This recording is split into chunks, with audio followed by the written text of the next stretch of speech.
I'm Barry Browdy, owner of Broudys Liquors. I am the third generation to do this, all here in St. Augustine. There are different regions in Jalisco, which is the area designated in Mexico that can call itself tequila. Typically, the highlands are where the tequilas that are produced are the preference of the Mexican people. You can distill something from the agave plant outside of Jalisco, you can't call it tequila.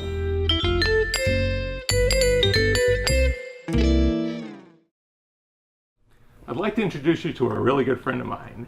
His name is Pete Fernandez, and I have known him, I guess, for over 20 years. Over 20 years. Over 20 yeah. years. Yep. So when he started, he was with Bacardi. And eventually, he and some of his friends from Bacardi started a business, and they turned at that point, relatively unknown brand called Cruzan into the hottest new rum in the U.S. He then developed a bourbon brand. It was called Angel's Envy. The first year it came out, it was considered one of the top 10 new bourbons in the United States. This was at the very beginning of the craft movement. And now he is working with a tequila called Suerte. Suerte means luck in Spanish. And it's the process is very unique. When they approached us with this brand, we're like saying, oh God, another tequila. But when we visited the distillery, we found the uniqueness of it. There's a huge difference between the way they would make their tequila and someone like Jose Cuervo, which is the #1 producer of tequila in Mexico, #1 selling product in the U.S.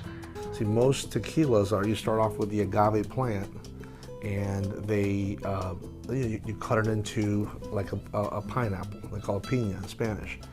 And in this day and age, all the big companies will get big metal clavers and rip it up and shred it up and steam cook it. While Suerte, it's a beautiful thing because they have their own little distillery, their own springs, their own blue agave fields.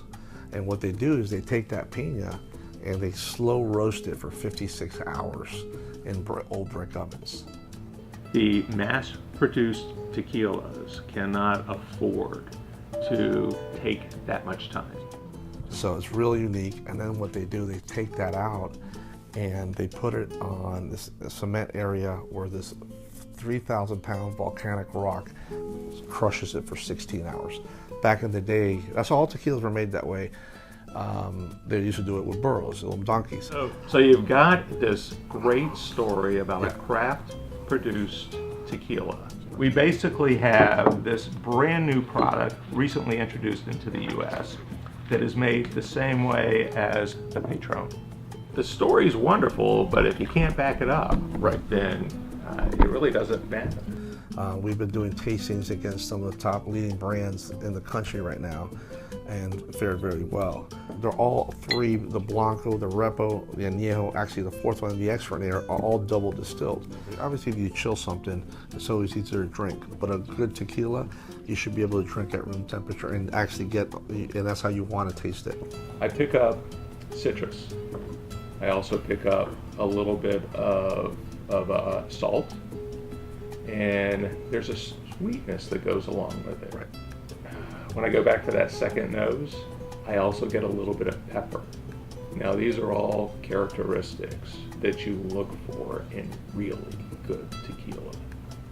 And there is a huge difference. In the front of the palate, you immediately pick up the citrus, and the pepper hits as it's going down, kind of mid-palate.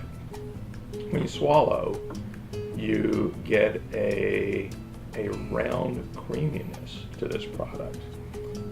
I mean, there's alcohol there, but it is just absolutely delicious. My mouth is actually salivating after that first taste.